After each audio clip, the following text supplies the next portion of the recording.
పాటు వచ్చి మరి మీకు కూడా జర పానం నిమరం చేద్దామని ఇక మరి ఏ పేపర్లలో ఏ జాతకం ఉంది ఏంది ఏం కథ అని మార్నింగ్ న్యూస్ విత్ నర్సయ్య తాత కార్యక్రమం షురూ చేసుకుందాం. ముందుగాల మహాపత్రికం పట్టుకొచ్చిన చలో.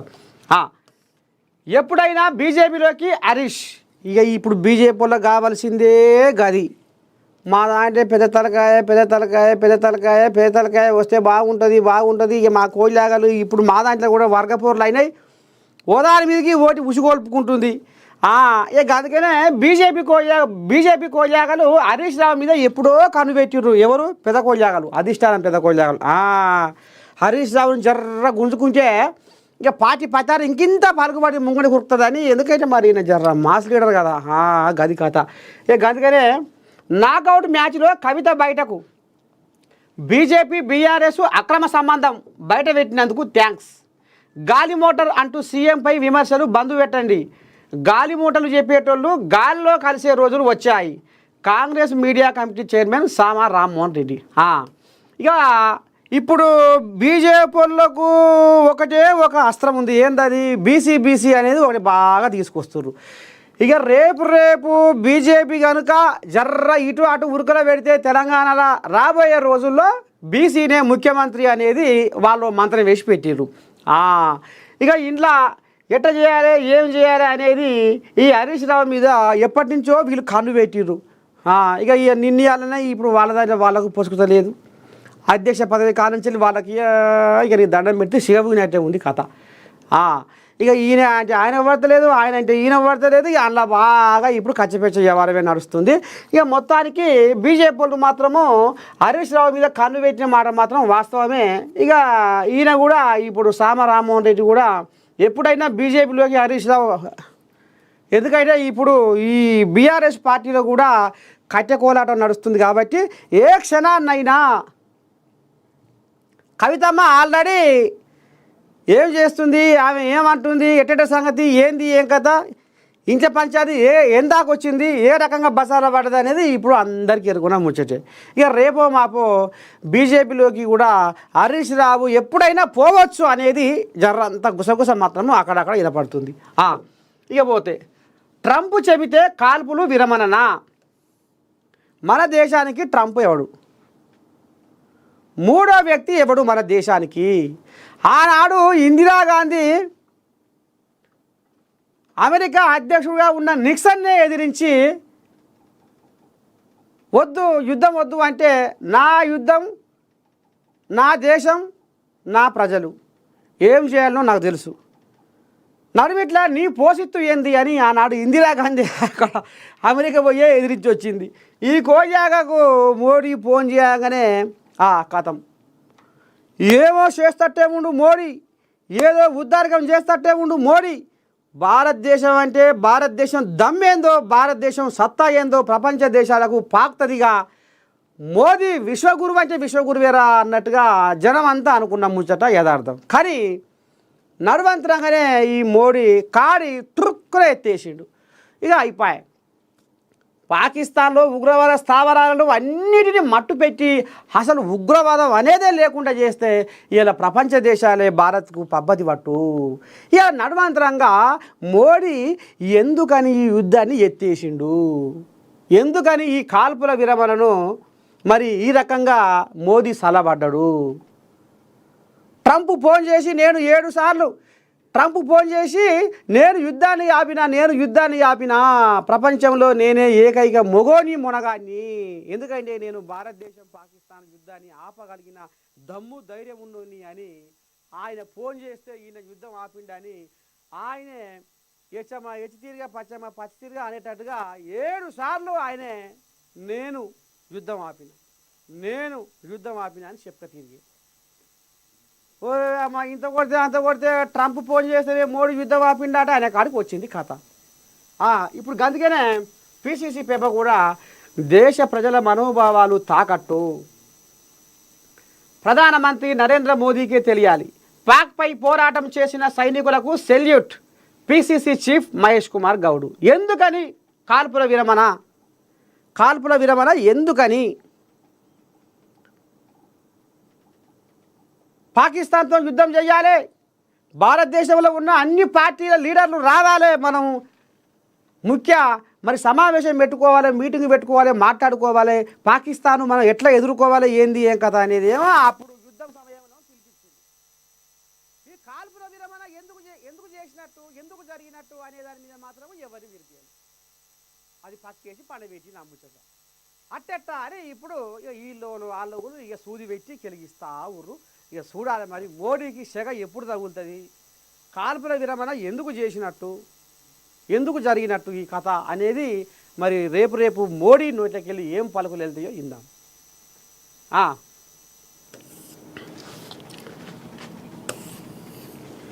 బీజేపీలో బీఆర్ఎస్ విలీనం నేనే వద్దని అడ్డుకున్నా, నా జోలికి వస్తే ఖబర్దార్. ట్విట్టర్లో పోస్టులు పెడితే పార్టీ నడుస్తుందా కేటీఆర్? ఇక ఇక అన్నట్టే అన్నా, దేశం బయట ఐటీ సెల్ పెట్టి నాపై పోరాడతామంటే ఎలా? ఇంటి ఆడబిడ్డ గురించి ఎలా పడితే అలా మాట్లాడిస్తే అది మర్యాదేనా? నేను ఎంపీగా పోటీ చేస్తే కుట్రపూరితంగా ఓడించారు. అమెరికా వెళ్ళడానికి 20 రోజుల ముందు నుండే నాపై కుట్రలు, అంతర్గతంగా ఇచ్చిన ఫీడ్బ్యాక్ను ఉద్దేశపూర్వకంగా లీక్ చేశారు. కేటీఆర్ టార్గెట్గా బగ్గుమన్న కవిత మీడియాతో చిట్చాట్లు సంచలనాలు. మరి ఉండదా? ఊరికో ఈమె అన్నను కాదని ఇక మరి పట్టుపగ్గాల మీద పచార పలుకుబడి పెంచుకుంటూ పోతుంటే రేపు అన్న పని ఏం కావాలి? ఓ అమ్మ బారు బూరు బచ్చన్నపేట ఇంత కొడితే నా పని గింతేనా అని ఇప్పుడు ఆయనకు అనిపించే. ఓ అమ్మ కేటీ రాములు ఇక కేసీఆర్ తర్వాత కారు స్టీరింగ్ తిప్పే మునగాడు కేటీ రాములే అనుకుంటే రేపు అన్నను దాటేసి కవిత మేము ముంగడురుకుతుందిగా అనుకోరా? అందుకనే ఇక మొన్న పార్లమెంట్ ఎలక్షన్లలో ఇక అది అసెంబ్లీ పార్లమెంట్ ఎలక్షన్ల కాంచెల్లే బీజేపీతో రాసుకొని పూసుకొని తిరిగే వారము చేసిరు. ఇదంతా ఎరుకున్న ముచ్చటే. పార్లమెంట్ ఎలక్షన్లల్లో బీఆర్ఎస్ వాళ్ళు బీజేపీ వాళ్ళకు సపోర్ట్ చేసిరు అనేది సోషల్ మీడియా కోడై కూసింది. ఇది ప్రపంచమంతా వాకింది. ఇక అప్పుడే నా మీద కుట్ర చేసిర్రు, నేను ఎంపీగా పోటీ చేస్తే కుట్రపూరితంగా ఓడించారు, నేను రెండోసారి ఎంపీగా పోటీ చేస్తే కుట్ర కట్టే నన్ను ఓడించిర్రు, అందులో ప్రధాన కారకుడు మా అన్ననే అనేది ఇప్పుడు కవితమ్మ చెప్పకనే చెప్తుంది. మొత్తానికి ఇక వీళ్ళ పంచాయతీ ఇప్పుడు బజార్లో పెరిగండ పోసుకున్నట్టే తయారయ్యింది. కల్వకుంట్ల కుటుంబం వల్ల పంచాయతీ. ఇక బీజేపీలో బీఆర్ఎస్ విలీనం నేనే వద్దని అడ్డుకున్నా, నా జోలికి వస్తే ఖబర్దారు. ఇప్పుడు కవితమ్మకి ఏముంటుంది? తీహార్ జైల్లో 6 నెలలు నాకు చిప్పకూడు తినబెట్టిర్రు. దోమలు గర్వంగా, ఈగలు వారంగా, కంటి మీద కొనుకు లేకుండా అన్నవో రామచంద్ర అని నిద్ర లేని రోజులు గడిపింది కవితమ్మ. ఇక మరి బీజేపీ వాళ్ళ మీద కోపం ఉండదా? ఇంత మటుకుంటుంది, పీకలు దాక్కుంటుంది. అందుకనే ఇప్పుడు బీజేపీ వాళ్ళు అంటే కవితమ్మకు వాడతలేదు. లేదు రేపు కాంగ్రెస్ను ఎదుర్కోవాలంటే బీజేపీతోటి దోస్తానం కడితేనే రేపు కాంగ్రెస్ను ఎదుర్కోవచ్చు. బీజేపీకి బీఆర్ఎస్ బీఫామ్గా ఉంటేనే రేపు మనకు మరి దారి ఉంటుంది అనేది ఇప్పుడు కేటీ రాములు ఆంబాయం. అట్టెట్ట అనేది ఇప్పుడు కవితమ్మ నన్ను తీహార్ జైల్లో చిప్పకూడు తినబెట్టిన వాళ్ళకు నువ్వు ఎట్లా సపోర్ట్ చేస్తావు, నువ్వు ఎట్లా వాళ్ళతో రాసుకొని పూసుకొని తిరుగుతావు, లోపటంగా కథ ఎందుకు నడిపిస్తున్నావు అనేది ఆడవాట కథ ఇది. అది ఇంతింత పాకానికి వచ్చి పాపం పంట పండింది అన్నట్టు ఇప్పుడు పంట పండి ఎక్కడికక్కడ ఇచ్చళ్ళు అవుతుంది బీఆర్ఎస్ పార్టీ.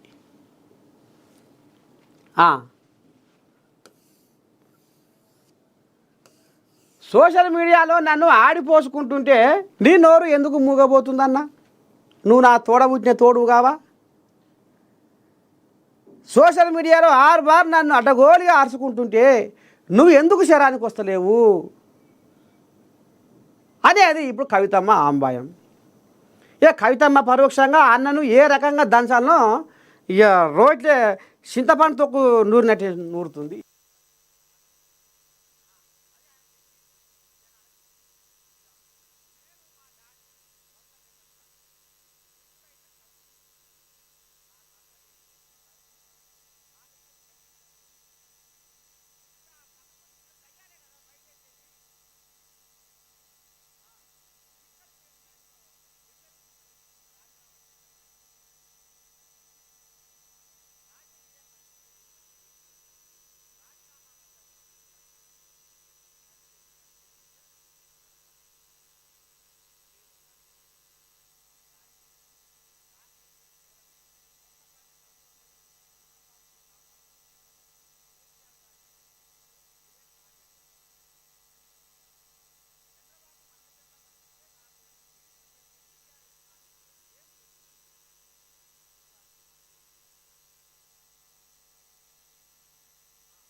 కాంగ్రెస్ బీజేపీ పార్టీల నేతలతో కొందరు సఖ్యతగా ఉంటున్నారు.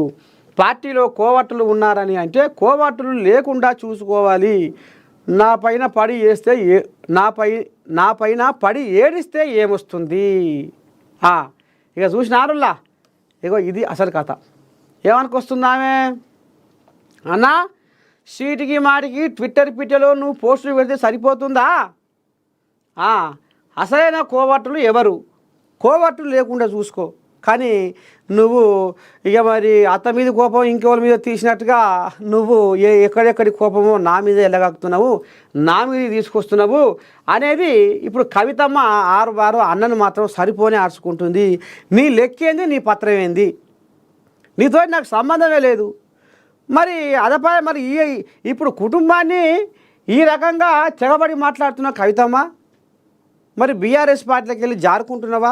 రేపు ఏమైనా కాంగ్రెస్ పార్టీలో కూడా మరి షరీక్ అవుతున్నావా అంటే లేదు, నేను బీఆర్ఎస్లోనే ఉంటా. మా అయ్యే నాకు బాసు, మా అయ్యే నాకు హీరో.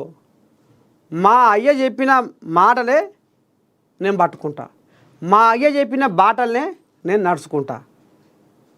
నాకు బావతో సంబంధం లేదు, అన్నతో సంబంధం లేదు, ఎవరితో సంబంధం లేదు. బీఆర్ఎస్లో అసలైన కోవట్టులు ఎవరు, ఏం కథ అనేది ముందు తేలుతుంది. నేను గాళ్ళకు భయపడి నేను పార్టీలకి వెళ్ళిపోతానా? అస్సలకే వెళ్ళే ప్రసక్తే లేదని కవితమ్మ మొండిపాటు పట్టింది. మొత్తానికి అన్నను మాత్రము బాగా టార్గెట్ చేసినట్టుగా మాట్లాడుతుంది. ఇక మరి ఈ పంచాది ఇంతింత రగులుకుంటుంది.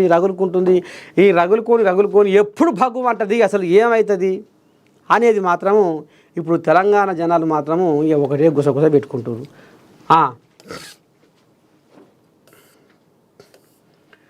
మోదీ చెల్లని రూపాయి, ట్రంప్కు భయపడి యుద్ధం ఆపారు. పాక్ను ప్రపంచ చిత్రపటంలో లేకుండా చేయాలని కోరాం. భారతీయుల ఆత్మగౌరవాన్ని ట్రంప్ వద్ద తాకట్టు పెడతారా? గుండెల్లో ధైర్యం ఉన్న నాయకుడే యుద్ధాన్ని గెలుస్తాడు. మీ సొంత వ్యవహారమా? ఇది దేశ భద్రతకు సంబంధించిన అంశం. యుద్ధం అంటే ఉపన్యాసాలు కాదు, దేశ ప్రజలకు సమాధానం చెప్పాలి. భారత్ దిక్కు చూడాలంటే బొంద పెడతామని ఇందిరాగాంధీ హెచ్చరించారు. పాక్ను ఓడించాలంటే ప్రధాని మోదీ ఇప్పటికైనా ఆమె బాటలో నడవాలి. ప్రధాని మోదీపై ముఖ్యమంత్రి రేవంత్ రెడ్డి సంచలన కామెంట్స్. బాచుపల్లిలో నిర్వహించిన జై హింద్ యాత్రకు భారీ స్పందన. పాల్గొన్న పీసీసీ చీఫ్, ఏఐసీసీ ఇన్ఛార్జి, మంత్రులు, ఎమ్మెల్యేలు, ఎమ్మెల్సీలు.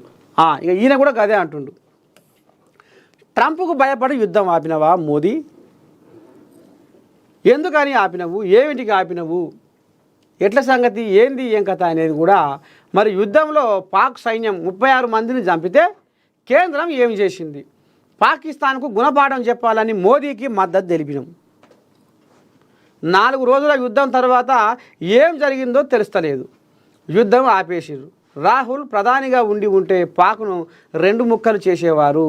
రాహుల్ ప్రధానిగా ఉంటే పీఓకేను లాక్కునేవారు.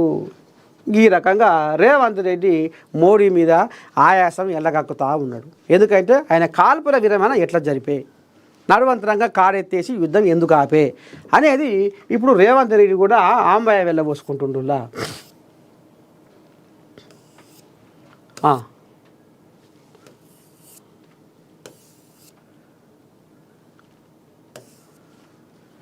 ఆఫ్ ది రికార్డులో కవిత మాట్లాడింది నిజమే. ఈ బీజేపీ ఎమ్మెల్యే రాజాసింగ్ పెద్ద ప్యాకేజీ దొరికితే బీజేపీ నేతలు బీఆర్ఎస్తో కలుస్తారని వ్యాఖ్య. అయ్యా చూసిన ఆరులో అభ్యర్థుల ఎంపిక కూడా వారే నిర్ణయిస్తారని ఆరోపణ. గతంలోనూ ఇలాంటి కుమ్మక్కులతో పార్టీ నష్టపోయిందని ఆవేదన. సొంత నేతల వల్లే బీజేపీ అధికారంలోకి రాలేకపోయిందని విమర్శ. సొంత పార్టీ నేతలపై బీజేపీ ఎమ్మెల్యే రాజాసింగ్ సంచలన వ్యాఖ్యలు చేశారు. BRS MLC Kavitha of the రికార్డులో చేసిన వ్యాఖ్యలు వాస్తవమేనని ఆయనను సమర్థించారు. సూచన ఆరోల కథ ఎడుతిరుగుతుందో. పెద్ద మొత్తంలో ప్యాకేజీ లభిస్తే బీజేపీకి చెందిన కొందరు నేతలు బీఆర్ఎస్ పార్టీతోనూ కలిసిపోతారని ఆయన ఆరోపించారు. అంతా ఇటుకనే ఉందిగా కథ. అమ్మో, భారీ ప్యాకేజీ ఇస్తే బీజేపీ నాయకులు బీఆర్ఎస్తో కలిసిపోతారు. అంతేకాకుండా బీజేపీ తరపున ఎవరు ఎక్కడ నుంచి పోటీ చేయాలో కూడా వారే నిర్ణయిస్తారు. గతంలోనూ ఇలాంటి పరిణామాలు చోటు చేసుకున్నాయి. దానివల్లే పార్టీ తీవ్రంగా నష్టపోయింది అని తెలిపారు. ప్రతి ఎన్నికల్లోనూ కొందరు బీజేపీ నేతలు ఇతర పార్టీలతో కుమ్మక్కయ్యారని, ఈ అంతర్గత కుమ్మక్కుల వల్లే పార్టీకి నష్టం వాటిల్లిందని ఆయన ఆవేదన వ్యక్తం చేశారు. తెలంగాణలో బీజేపీ ఎందుకు అధికారంలోకి రాలేకపోయిందో ఆత్మపరిశీలన చేసుకోవాలని రాజాసింగ్ సూచించారు. వాస్తవానికి మన పార్టీ ఎప్పుడో అధికారంలోకి రావాల్సింది, కానీ ఇతర పార్టీల నాయకులతో మన సొంత పార్టీ నేతలు కుమ్మక్కు కావడం అందరికీ తెలిసిన విషయమే. బీజేపీ రాష్ట్ర నాయకత్వంపై గత కొంతకాలంగా రాజాసింగ్ అసంతృప్తి వ్యక్తం చేస్తూ వస్తున్నారు. వీలున్నప్పుడల్లా ఆయన రాష్ట్ర నాయకత్వంపై తన అక్కసును వెళ్ళగక్కుతున్నారు. వాస్తవానికి గత కొన్నాళ్లుగా రాష్ట్ర అధ్యక్షుడు కిషన్ రెడ్డితో రాజాసింగ్కు పొసగడం లేదు. గతంలో సంజయ్ రాష్ట్ర అధ్యక్షుడిగా పనిచేసిన సమయంలో కొంత పార్టీకి సమయం కేటాయించినప్పటికీ కిషన్ రెడ్డి తిరిగి బాధ్యతలు చేపట్టిన తర్వాత ఈయన పార్టీ కార్యక్రమాల పట్ల అంటిముట్టనట్లుగా వ్యవహరిస్తున్నారు. రాష్ట్ర నాయకులు కొంతమంది కాంగ్రెస్ నాయకత్వంతో పాటు సీఎం రేవంత్ రెడ్డితో టచ్లో ఉన్నారని, తమకు కావలసిన పనులను సీఎంను కాకబట్టి పూర్తి చేయించుకుంటున్నారని వ్యాఖ్యానించారు.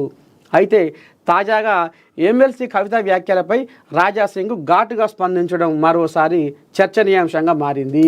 ఇక కవిత అంటనే ఉంది కదా, నేను అడ్డుకోకపోతే బీఆర్ఎస్ను బీజేపీలో ఎప్పుడో విలీనం చేద్దురు, బీఆర్ఎస్ బీజేపీ ఒక్కటే, లోపటంగా అంత కథ నడుస్తుంది, ఏమైనా మీది మాటకు మిన్నెని చిన్న అన్నట్టుగా మాట్లాడుతుర్రు, లోపటంగా అంత ఒకటే, కాకపోతే భారీ ప్యాకేజీల కాడ కూడా కొంత కథ నడుస్తుంది. ఇదంతా కవితమ్మ చెప్పిన ముచ్చట మొత్తం యథార్థము, అక్షరాల సత్యము. మా పార్టీ లీడర్లు కూడా ఇక మరి ఇట్లా నోరు జాపుకొని ఉన్నారు అనేది ఇప్పుడు రాజాసింగ్ కుండబద్దలు కూడా చెప్తుండు.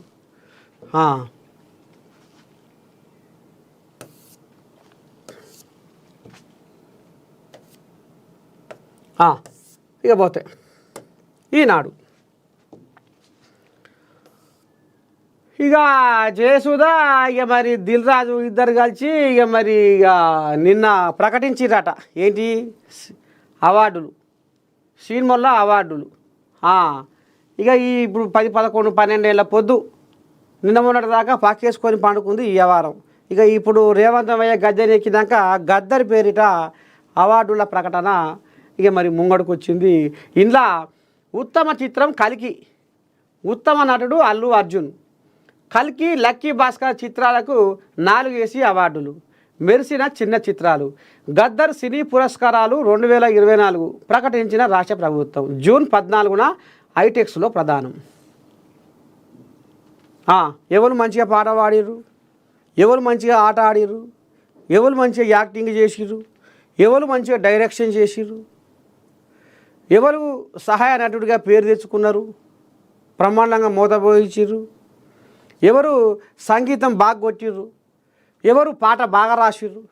ఇక ఇంట్లో ఇక ఒక కమిటీ వేసి ఆ కమిటీ ద్వారా ఎవరెవరిది బాగుంది ఏంది ఏం కథ అని అన్నీ ఇక ఆరా తీసి లైన్ చేసుకొచ్చిర్రు. కానీ ఇక ఇంట్లో ఇప్పుడు తెలంగాణలో గుండెల్లో లటా లటా లటా అంటుంది. ఓజకు మా హీరో ఏడి, మా సింగర్ ఏడి, మా మ్యూజిక్ డైరెక్టర్ ఏడి, మా ఆటగాడేడి, మా పాటగాడేడి, మా యాక్టర్ ఏడి.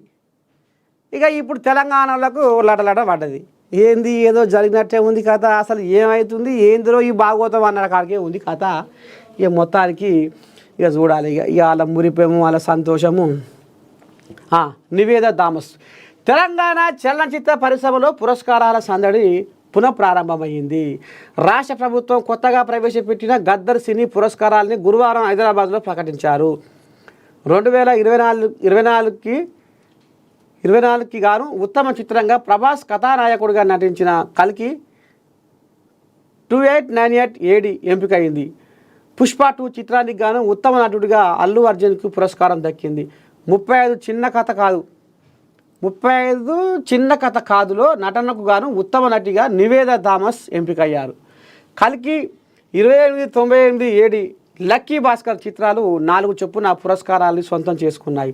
చారిత్రక అంశాలతో రూపుదిద్దుకున్న రజాకార్ చిత్రానికి వివిధ విభాగాల్లో 3 పురస్కారాలు దక్కగా చిన్న చిత్రాల్లో 35 చిన్న కథ కాదు కమిటీ కుర్రోళ్ళు పలు విభాగాల్లో మెరిశాయి.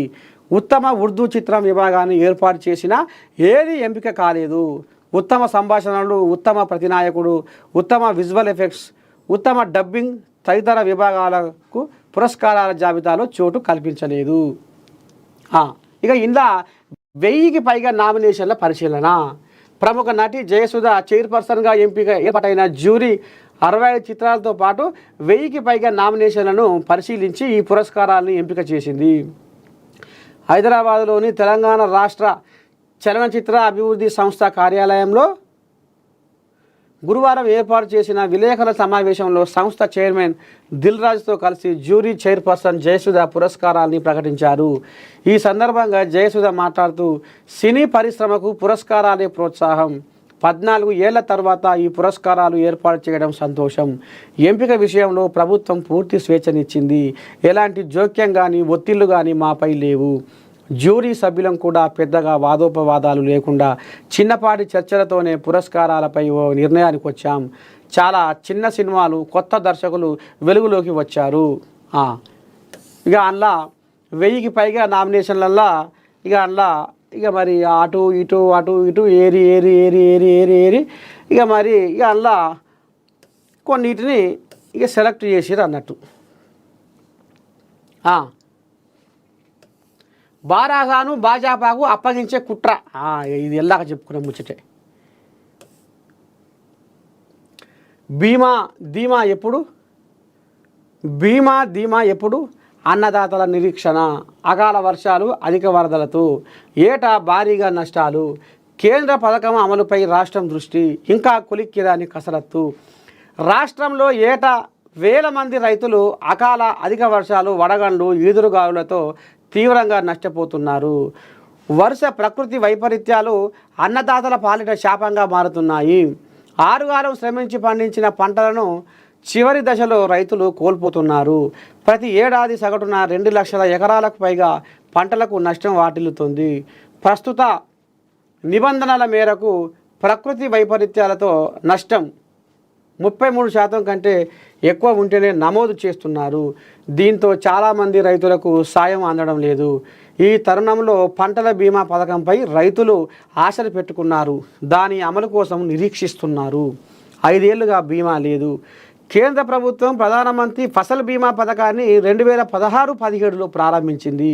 2016-17 నుంచి 2019-20 వరకు రాష్ట్ర ప్రభుత్వం అమలు చేసింది. అయితే ఈ పథకంలో ప్రీమియం కట్టే మొత్తం కంటే పరిహారం తక్కువ అందుతుందని, ఇతర నిబంధనలను సరిగా లేవని రాష్ట్ర ప్రభుత్వం వైదొలిగింది. పంటల బీమా పథకాన్ని పునరుద్ధరిస్తామని 2023 ఎన్నికల సందర్భంగా కాంగ్రెస్ ప్రకటించింది. అధికారంలోకి వచ్చాక ఈ మేరకు కార్యాచరణ మొదలైంది. ఫసల్ బీమాలో చేరేందుకు కేంద్ర ప్రభుత్వంతో ఒప్పందం చేసుకుంది. 2024 వానాకాలం నుంచే అమలు చేస్తారని రైతులు భావించినా అది జరగలేదు. ఈ మొత్తానికి రైతన్నల నిరీక్షణ అకాల వర్షాలు, అధిక వరదలతో ఏటా భారీగా నష్టాలు. కేంద్ర ప్రభుత్వం అమలుపై రాష్ట్రం దృష్టి, ఇంకా కొలిక్కిరాని కసరత్తు. మరి ధీమా ఇక మరి దేశానికి రైతన్నే వెన్నెముక అంటారు అయ్యా. ఇక మరి అతివృష్టితోటి, అనావృష్టితోటి రైతన్న అన్నమో రామచంద్ర అంటుండు. ఆయన చెమట సుక్కలతోటి మరి మన కంచంలో మెతుకులు ఏ రకంగా వాలుతున్నాయి అనేది మనం ఒక్కసారి గుండె మీద చేసుకొని ఆలోచించాలి. మరి సమాజానికి, ప్రపంచానికి బువ్వబెట్టే రైతన్నని చిన్న చూపు చూడకూరి, ఓర చూపు చూడకూరి. రాష్ట్ర ప్రభుత్వమైనా కేంద్ర ప్రభుత్వమైనా మరి అన్నదాతను మీరు ఆదుకోవాలని మనస్ఫూర్తిగా నేను కోరుకుంటుంది.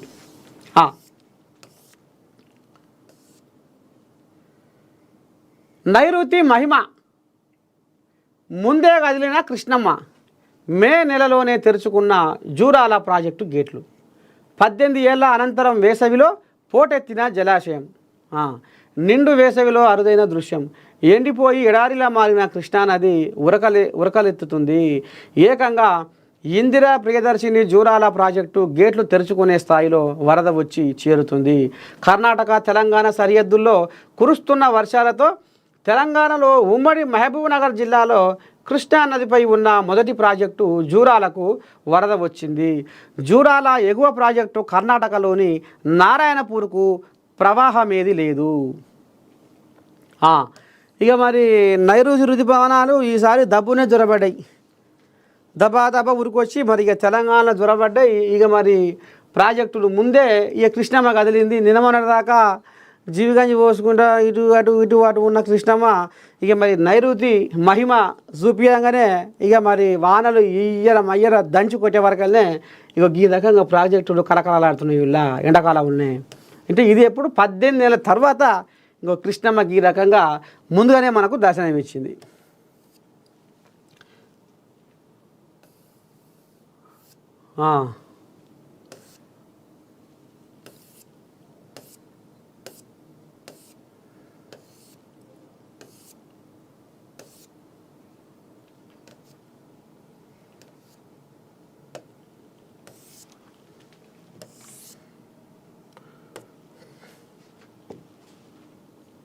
ఉత్తమ నటుడు అల్లు అర్జున్, అదే చెప్పుకున్నాం కదా. బీఆర్ఎస్ను బీజేపీలో కలిపే plan.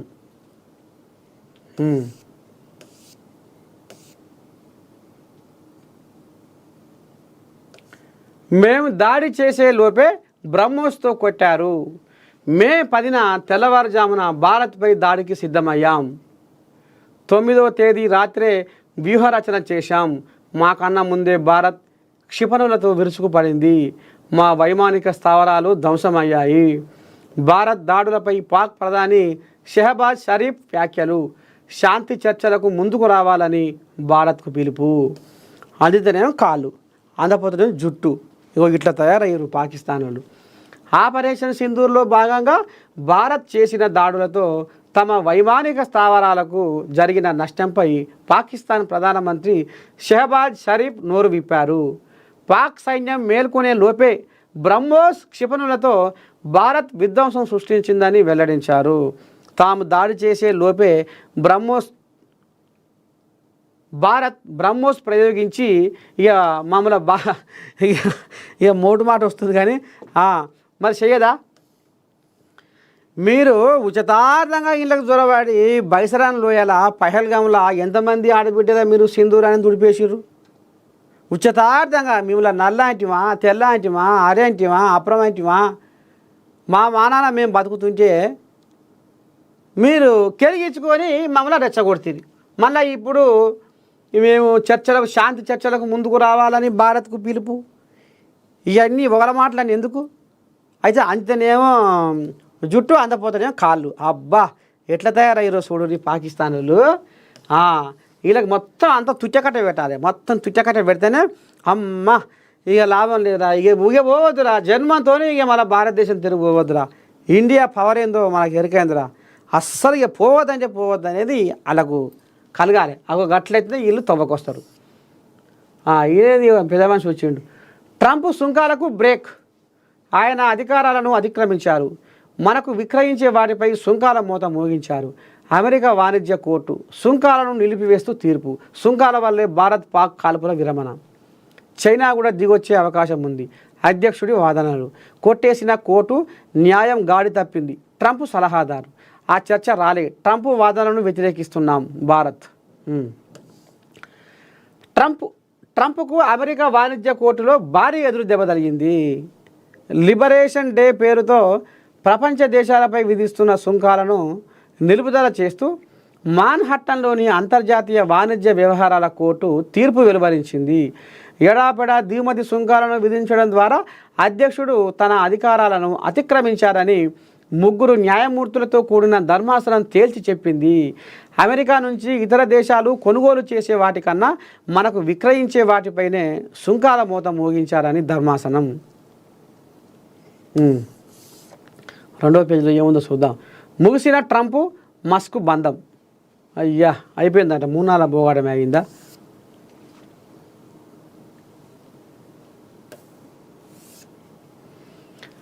YouTuber Sunny Yadav arrest. ఇక ఈ కోళ్ళాగా ఇక ఏడంగా పడితే ఆడంగానే బయట దేశాలలో జ్వరపడి మొత్తం ఆ దేశంలో ఇక బండ మీద దురుక్కుంటే వీడియోలు చేసి అలా పెడుతుందట. ఇక మరి ఈ కోళ్ళాగా మరి పాకిస్తాన్కు మనకు ఇప్పుడు ఉప్పు నిప్పు లెక్క తయారైంది. మరి గిసవంటి కచ్చపెచ్చ వ్యవహారంలో పాకిస్తాన్లో తీసిన వీడియోలు ఇక ఈయన సోషల్ మీడియాలో పెట్టిండట. ఇక అది ఇప్పుడు ఎవరాళ్ళు జాతీయ దర్యాప్తు సంస్థ యూట్యూబర్ భయ్యా సన్నీ యాదవ్ను జాతీయ దర్యాప్తు సంస్థ అధికారులు అరెస్ట్ చేశారు. మోటార్ సైకిల్పై దేశ విదేశాల్లో పర్యటిస్తూ బ్లాగింగ్ చేసే సన్నీ ఇటీవల పాకిస్తాన్ను సందర్శించారు. దీంతో పాక్ సందర్శనకు గల కారణాలపై విచారణ జరిపేందుకు ఎన్ఐఏ అధికారులు అతన్ని చెన్నై విమానాశ్రయంలో అరెస్ట్ చేశారు. పహల్గాం ఉగ్రదాడి తర్వాత భారత్ ఆపరేషన్ సింధూరు చేపట్టిన నేపథ్యంలో ఉద్రిక్తతలు ఉన్న సన్నీ పాకిస్తాన్కు వెళ్ళడం వివాదాస్పదం అయింది. భారత్ రహస్యాలను పాక్కు చేరవేస్తున్న యూట్యూబర్ జ్యోతి మల్హోత్రా మరో 11 మంది అరెస్ట్ తర్వాత ఈ తరహా బ్లాగర్లపై ఎన్ఐఏ నిఘా పెంచింది. ఈ క్రమంలో సన్నీతో పాటు మరో 3 బ్లాగర్ల కదలికలపై దృష్టి పెట్టినట్టు సమాచారం. సన్నీ యాదవ్ అసలు పాకిస్తాన్కు ఎందుకు వెళ్ళాడు? ఉద్రిక్తతల తరుణంలో శత్రు దేశాన్ని సందర్శించడానికి కారణమేంటి అనే కోణంలో అతన్ని విచారిస్తున్నట్లు సమాచారం. కాగా బెట్టింగ్ యాప్స్కు ప్రచారం కల్పించిన కేసులోనూ సన్నీ నిందితుడిగా ఉన్నారు. పంజగుట్ట కేసులో అతనికి నోటీసులు అందగా సూర్యాపేట పోలీసులు కూడా కేసు నమోదు చేశారు. ఇక మరి మొత్తానికి భారతదేశానికి పాకిస్తాన్కు యుద్ధం అవుతున్న ఈ తరుణంలో ఈ సమయంలో ఎందుకు ఏడంగా వాయే ఎట్లా వాయే అక్కడ ఏం కథ నడిపించిండు, ఏడ తిన్నాడు, ఏడ పోయినాడు, ఈయనకు అక్కడ ఆశ్రయం ఎవరిచ్చిర్రు, ఈయనతోని ఆయం ఏం గుంజుకుర్రు, ఈ యుద్ధ సమయంలో వాళ్ళకు మనకు పడని సమయంలో అలా అడుగు పెట్టి ఆ వీడియోలు పెట్టుడేంది ఏంది ఏం కథ అనేది ఇప్పుడు ఈయనని ఇప్పుడు చెన్నై ఎయిర్పోర్ట్లో అరెస్ట్ చేసిరట. ఇక మొత్తం రాయబారం అంతా గుంజుతా ఉర్రాట. ఏడ తిన్నావు, ఏడ పోయినావు, ఏడంగా వచ్చినాము, ఎక్కడెక్కడ తిరుగుతున్నాము, ఎవరెవరు నీకు కలిసి మాట్లాడుతున్నారు, ఎవరెవరితో ఏమేమి మాట్లాడినావు, ఎవరింట్లో వంతున్నావు, ఏంది ఏం కథ అని ఇక ఈ రకంగా ఆరాధిస్తుర్రట.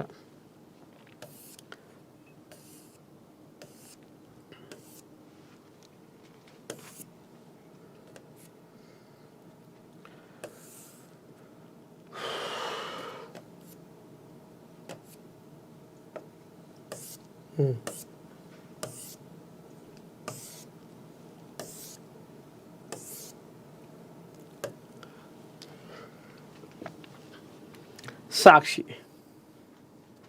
అగో మళ్ళీ పెట్టిండేవు. ఆపరేషన్ సింధూరు ఆగదు, ఉగ్రవాదులకు కుట్రదారులకు గుణపాఠం నేర్పడానికి ప్రారంభించిన ఆపరేషన్ సింధూర్ ఆగదని మోదీ తేల్చి చెప్పారు. ఏమో మరి అది ఎట్లా చేస్తావో ఏం కదో, నువ్వు అప్పుడే దాన్ని చక్కగా పోనీయాక ఎందుకు ఆపినావు, దాని కొంకులు ఎందుకు నరికినావు, ఎందుకు ఆపినట్టు, ఎందుకు కాడెత్తేసినట్లు, ఎందుకు కాల్పుల విరమణ మరి నువ్వు ఇది చేసినట్లు అనేది పెద్ద చర్చ నడుస్తుంది. మళ్ళా లైన్కి వచ్చింది. ఆపరేషన్ సింధూరు ఆగదు అనేది మరోసారి పెట్టిండు. అసలు ఏంది ఏం కథ ఒక్కసారి చూద్దాము. ఎలా ఆర్ల నాది పోదాంపా.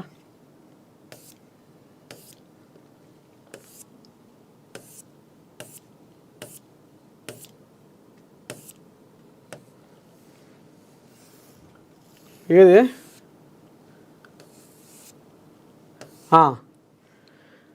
ప్రధాని నరేంద్ర మోదీ స్పష్టీకరణ. ఉగ్రవాదులకు కుట్రదారులకు గుణపాఠం నేర్పడం ఖాయం, ముష్కర మూకలను కోలుకోలేని రీతిలో దెబ్బ కొడదామని హెచ్చరిక. ఉగ్రవాదులకు వారి వెనుక ఉన్న అసలైన కుట్రదారులకు తగిన గుణపాఠం నేర్పడానికి ప్రారంభించిన ఆపరేషన్ సింధూర్ ఆగదని ప్రధానమంత్రి నరేంద్ర మోదీ మరోసారి తేల్చి చెప్పారు. ముష్కర మూకలను కోలుకోలేని రీతిలో దెబ్బ కొట్టడం ఖాయమని అన్నారు. భారత్కు వ్యతిరేకంగా ఉగ్రవాదాన్ని ఎగదోస్తే భారీ మూల్యం చెల్లించుకోవాల్సి ఉంటుంది అని తీవ్రంగా హెచ్చరించారు. ప్రధాని మోదీ గురువారం సిక్కిం రాష్ట్రం 50వ అవతరణ దినోత్సవంలో వర్చువల్గా పాల్గొన్నారు. అనంతరం పశ్చిమ బెంగాల్, బీహార్లో పర్యటించారు. పలు మౌలిక సదుపాయాల ప్రాజెక్టులను ప్రారంభించారు. మరికొన్ని ప్రాజెక్టులను శంకుస్థాపన చేశారు. జమ్మూ కాశ్మీర్లోని పహల్గామ్లో గత నెలలో జరిగిన ఉగ్రదాడి భారతీయ ఆత్మ ఐక్యత మానవత్వంపై జరిగిన దాడిగా ప్రధాని అభివర్ణించారు.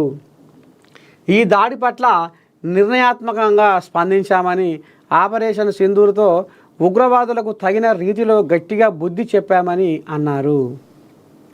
పాకిస్తాన్ భూభాగంలో ముష్కరుల స్థావరాలు, మౌలిక సదుపాయాలు, వైమానిక కేంద్రాలను ధ్వంసం చేశామని చెప్పారు.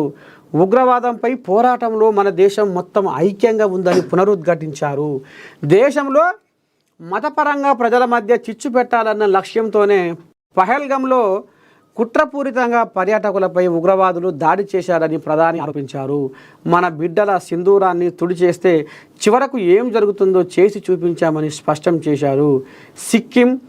సిక్కిం రాష్ట్రం భారత్కు గర్వకారణమని అన్నారు. ఇక్కడి ప్రజలు ప్రజాస్వామ్యం పట్ల సంపూర్ణ విశ్వాసం చూపుతున్నారని ప్రశంసించారు. ప్రతికూల వాతావరణం కారణంగా ఈ వేడుకలకు తాను స్వయంగా హాజరు కాలేకపోవడం బాధగా ఉందన్నారు. సిక్కిం రాష్ట్రం ఏర్పాటైన 50 ఏళ్ళు పూర్తయిన సందర్భంగా ప్రజలకు శుభాకాంక్షలు తెలియజేశారు. ఉగ్రవాద ఉత్పత్తి కర్మాగారంగా మారిన పాకిస్తాన్ భూభాగంలోకి 3 సార్లు ప్రవేశించి దాడులు చేశామని ప్రధాని మోదీ చెప్పారు. పశ్చిమ బెంగాల్లోని అలీపూర్ద్వార్ జిల్లాలో 1010 కోట్ల విలువైన సిటీ గ్యాస్ పంపిణీ ప్రాజెక్టుకు ఆయన పునాది రాయి వేశారు. ఈ సందర్భంగా బహిరంగ సభలో ప్రసంగించారు. ఆపరేషన్ సింధూర్ను ప్రస్తావించారు. బెంగాలీ సంస్కృతికి ఈ సింధూర్తో భావోద్వేగ అనుబంధం ఉందన్నారు. దుర్గా పూజ సమయంలో ఇక్కడి మహిళలు సింధూర్ కేలా వేడుక నిర్వహించుకుంటారని తెలిపారు. ఇక మరి నువ్వు అప్పుడే దాన్ని అట్టినే మోక మీద మోక అని ఇక వెనకకు పోయి మళ్ళీ ముంగడి కురకాలే అనే కథ ఇక మరి ఏదో నడుస్తుంది. కానీ అప్పుడే మోక మీద మోక అట్టినే నడిస్తే పాకిస్తాన్ వాళ్ళకు అసలు ఇక ఏం కావాలనో అది పాకిస్తాన్ వాళ్ళు మళ్ళీసారి మన తెరువు రాకపోదురు అనేది ఇప్పుడు జనాలు అనుకుంటున్న ముచ్చట, ప్రతిపక్షాలలో ఆరోపిస్తున్న ముచ్చట. కానీ ఇక ఇప్పుడు ఇదంతా ఇని సురుకు తగిలినాక మళ్ళీ ఇప్పుడు ఆపరేషన్ సింధూరు ఆగదు అని మళ్ళీ మోడీ ముంగటి వేసుకుంటుండు. ఇక దీన్ని కూడా మళ్ళీ ముంగటి ఓనిస్తాడా లేకపోతే మళ్ళీ ట్రంప్ ఫోన్ చేయగానే మళ్ళీ ఆపుతాడా అనేది చూద్దాం మునుముందు.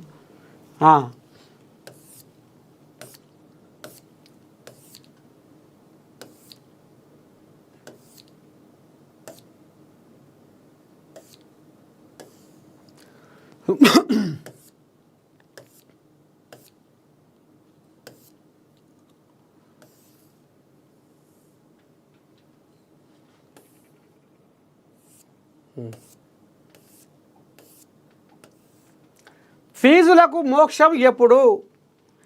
ఎల్బీ నగర్ చెందిన బి మనస్వని గండిపేటలోని ఓ ఇంజనీరింగ్ కాలేజీలో బీటెక్ ఫైనల్ ఇయర్ పూర్తి చేసింది.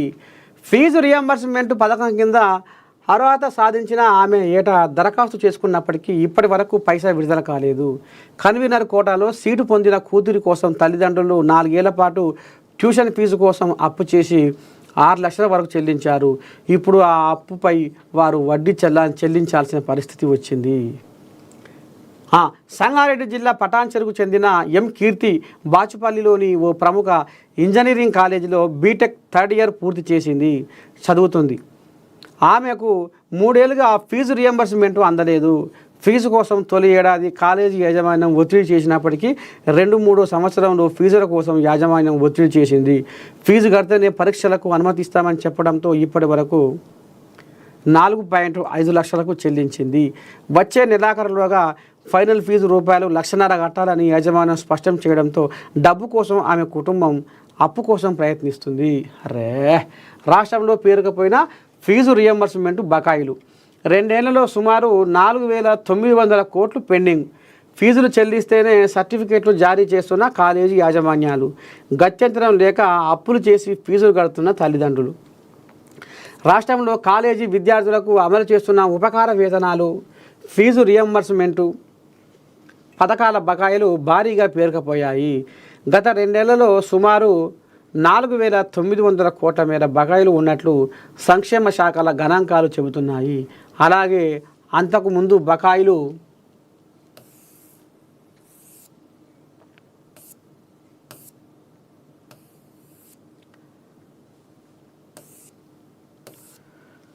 సుమారు మరో 2,000 కోట్లు ఉన్నాయి. బకాయిల్లో కొన్నింటికి టోకెన్లు జారీ అవ్వగా మరికొన్ని మంజూరు దశలోనే ఉండిపోయాయి. పరిశీలనకే పరిమితం. ఉపకార వేతనాలు ఫీజు రియంబర్స్మెంట్ పథకం కింద వస్తున్న దరఖాస్తులు పరిశీలనకే పరిమితం అవుతున్నాయి. ఏటా సగటున 12.5 లక్షల మంది విద్యార్థులు ఈ పథకాల కింద దరఖాస్తు చేసుకుంటున్నారు. ఏటా దాదాపు 6 నెలల పాటు దరఖాస్తుల సమర్పణ ప్రక్రియ సాగుతుంది. ఆన్లైన్లో వస్తున్న దరఖాస్తులను ఎప్పటికప్పుడు పరిశీలించి అర్హతలను నిర్ధారించి మంజూరు చేయడం వరకే సంక్షేమ శాఖలు పరిమితం అవుతున్నాయి. ఆ తర్వాత ట్రెజరీలకు బిల్లులు పంపుతుండగా ఆర్థిక శాఖ వద్ద ఈ ఫైళ్లు పెండింగ్లో ఉంటున్నాయి. ఖజానా విభాగంలో 1,150 కోట్ల బిల్లులు.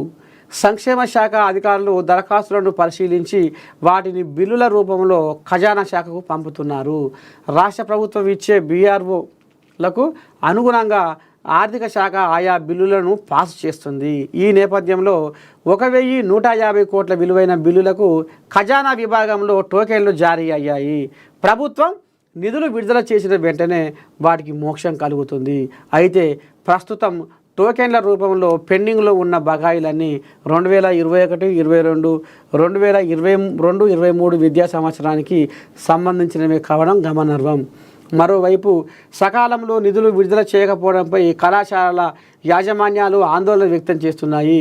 ప్రభుత్వం నిధులు విడుదల చేశాక వాటిని తిరిగి చెల్లిస్తామని విద్యార్థుల తల్లిదండ్రులు చెబుతూ ఆర్థిక ఇబ్బందుల నుంచి బయటపడే ప్రయత్నం చేస్తున్నాయి.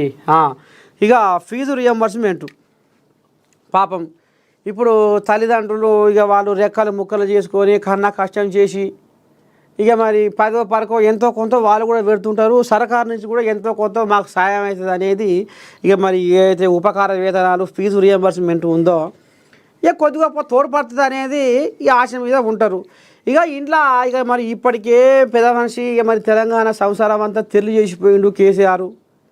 తమాషా పోయి బాయ్ కాడ ఇప్పుడు అకర్పికర్ లేకుండా వండుకుంటే ఈ పీడ మొత్తం ఇప్పుడు నా మీద పడ్డది. ఇక నేను షెడ్డో పడో చిన్నగా దండలాడుతున్నా, జర్ర నిమ్మలంగా ఓపిక పట్టుర్రి, వెనుకో ముందో అన్నీ కానిస్తా అనేది ఇప్పుడు పెద్ద మనిషి చెప్తుండు. ఇక ఇప్పుడు ఇలా ఈ కాలేజీ వాళ్ళు ముక్కు పట్టి ఇగో ఇట్లా ముక్కు పట్టి కడతావా కట్టవా, కట్టకపోతే నీ పిల్లగాంది కథం హాల్ టికెట్ ఇయ్యా, మెమో ఇయ్యా, సర్టిఫికేట్ ఇయ్యా. ఇక ఇట్లా ముక్కు పట్టి ఇప్పుడు ప్రైవేట్ కాలేజీల యజమానులు ఇట్లా ముక్కు పట్టి పాపం ఇప్పుడు తల్లిదండ్రుల ఇక వాళ్ళ గోస వాళ్ళ బాధ ఇక కంటికి పుట్టేది ఏడ్చే కాడికి వచ్చింది కథ. సరే ఎనుకో ముందో ఇస్తారు కదా అన్న ఆలోచన మాత్రము ఈ ప్రైవేటు యాజమాన్యాలకు ఉండదు. వాళ్ళ గుండె రాతి గుండె. అయ్యో వాళ్ళు మరి పాపం పొద్దస్తవానం చెమట ఒడిపించి ఆ రక్తాన్ని మరిగించి మరి పొద్దుందాకా పుట్టెడు కష్టం చేసి వసవసాని వాళ్ళు అనవో రామచంద్ర అనే బతుకులు కాబట్టి వాళ్ళవి అయ్యో ఎనుకో ముందో గడతరేమిలే. మరి సర్కారు ఖజానా కూడా శాసకాన ఇక మరి అంతా ఖాళీ చేసి కేసీరావు కాబట్టి జర్ర ఎనుకో ముందో ఈయన సై చేస్తా అంటుండు కదా అన్న ఆలోచన మాత్రము ఈ ప్రైవేటు యాజమాన్యాలకు కాలేజీల యాజమాన్యాలకు అస్సలే ఉండలేదట. మొత్తానికైతే కడతావా కట్టవా అనేది మాత్రము ముక్కు పట్టి వరం అడుగుతున్నారు. ఇక ఇప్పుడు వీళ్ళ బాధ కాదు తల్లిదండ్రులది, వాళ్ళ గోస కాదు.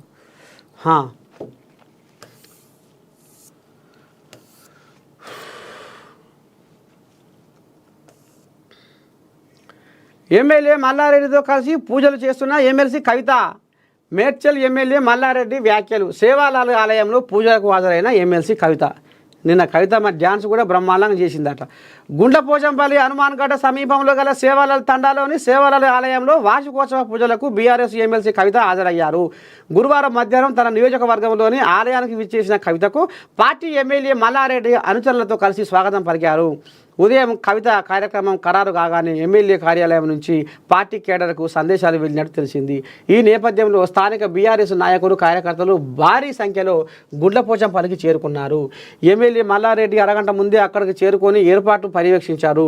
గిరిజన సంప్రదాయబద్ధంగా డప్పులు బ్యాండ్ మేళాలతో బోనాలతో స్వాగతం ఏర్పాటు చేశారు. అందరికీ గులాబీ రంగు పగిడీలు ఏర్పాటు చేయించారు. అరగంట సేపు ఆలయం వద్ద ఉన్న కవిత ఇటీవలి పరిణామాలపై ఏమీ మాట్లాడకుండానే వెళ్ళిపోయారు. మీడియా మాట్లాడించే ప్రయత్నం చేసినా చిరునవ్వుతో దాటవేశారు. అనంతరం మల్లారెడ్డి మాట్లాడుతూ కవిత పులిబిడ్డ అని పుట్టిన బిడ్డ పులి వద్దనే ఉంటుందని ఎక్కడికి పోదని అన్నారు. కవిత ఎట్టి పరిస్థితుల్లోనూ బీఆర్ఎస్ను వీడి వెళ్ళరని, ఎవరు ఎలాంటి ఆశలు పెట్టుకోవద్దంటూ తనదైన శైలిలో వ్యాఖ్యానించారు. ఇక మల్లారెడ్డి మునిపే కుండబద్దలు కొట్టే మనిషి.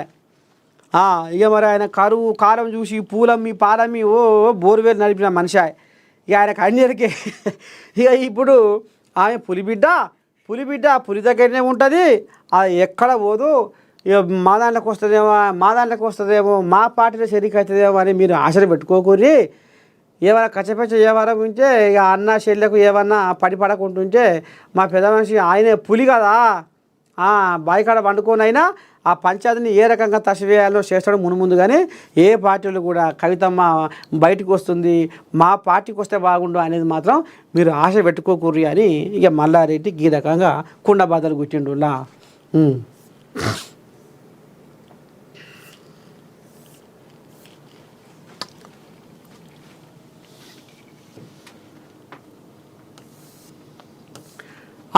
బోయినపల్లి ఈయన వచ్చిండు చూడు వినోద్ కుమార్. కవిత ఆవేదన ఈరోజే తెలిసింది. ఎక్కడ ఈరోజు సారో ఆమె తీహార్ జైలుకు పోయినప్పుడే భాగవతం మొత్తము ఇక బండారం అంతా బయటకు వచ్చే అలా అప్పటి నుంచే రగులుతుంది, అది మురుగుతుంది. రాజకీయాల్లో ప్రకంపనలు సహజమని, గతంలో అనేక పార్టీలో ఇలాంటి పరిస్థితులు చూశామని బీఆర్ఎస్ మాజీ ఎంపీ వినోద్ కుమార్ అన్నారు. గురువారం తెలంగాణ భవన్లో వినోద్ కుమార్ మీడియాతో చిట్ చాట్ చేశారు. ఈ తరహా పరిస్థితులు ఎదుర్కోవడం తమ పార్టీ మొదటిది కాదని, చివరిది కూడా కాబోదని అన్నారు. గతంలో డిఎంకే పార్టీలో కరుణానిధి, అలగిరి, కనిమొలి నడుమ సాగిన కుటుంబ రాజకీయాలు చూశామన్నారు. ఎమ్మెల్సీ కవితలో ఇంత ఆవేదన ఉందనే విషయం ఈరోజే తెలిసిందని, త్వరలో పార్టీలో సమస్యలు ఖచ్చితంగా సద్దుమణుగుతాయని తెలిపారు. ఉద్యమ సమయంలో బీఆర్ఎస్ పార్టీ బీజేపీతో పాటు టీడీపీ, కాంగ్రెస్, వామపక్ష పార్టీలతోనూ పనిచేసిందని, బీజేపీతో కలిసి పనిచేయాలనుకుంటే గతంలోనే పొత్తు కుదుర్చుకునేవారమన్నారు. కవితను కలిసి మాట్లాడేందుకు ప్రయత్నం చేస్తానని వినోద్ కుమార్ చెప్పారు. చిట్చాట్లో చేసిన వ్యాఖ్యలపై కవితకు షోకాజ్ నోటీసు ఎలా ఇస్తామని ఎదురు ప్రశ్నించారు. ఇక మొత్తానికి ఇక నేను రేపో మాపో కలుస్తా, వద్దు బిడ్డ, ఇక మీ అయ్యా ఎంతసేపు చెప్పు, మరి ఇక 10 ఏళ్ల పాటు రాజ్యం వెళ్ళినోడా, 20 ఏళ్ల పాటు తెలంగాణ కోసం ఉద్యమం చేసినోడా, జనాల నాలుకల మీద మీ అయ్య పేరు నాట్యం ఆడుతుంది బిడ్డ. ఇప్పటికిప్పుడే నువ్వు ఇక ఇట్లా పక్కదారి బట్టి నువ్వు పార్టీని పతనం చేస్తే రేపు మీ అయ్య ఇక ఏం లేదు పాపం, ఇప్పటికే బాయికాడ ఉంటుండు, పుసుక్కున ఆయనతో గుండెవల్లి చావగల బిడ్డ. వద్దు నువ్వు మాత్రము మీ అయ్య మాటను మాత్రం కాదని పోకు, వద్దు బిడ్డ, అది పాపం కవిత మనం బదిలాడతా అంటుండు. ఇక ఈయన మాజీ ఎంపీ వినోద్ కుమారు చూడాలి మరి. ఇప్పటికే 2 దూతల్ని పంపిస్తే చలో అన్నది కవితమ్మ. మరి ఇప్పుడు ఈ దూత పోయి మందలిస్తే కవితమ్మ ఏమంటుందో ముందు చూద్దాము. ఇక ఇంతటితోటి మన మార్నింగ్ న్యూస్ విత్ నర్సయ్య తాత కార్యక్రమానికి సెలవు, శనార్థి. ఇక రేపు పొద్దుగాల మళ్ళీ కలుసుకుందాము. అంతవరకు మీరు ఏం చేయాలి, చూస్తూనే ఉండాలి మన ఏఎన్ఎన్. ఉంటా, శనార్థి.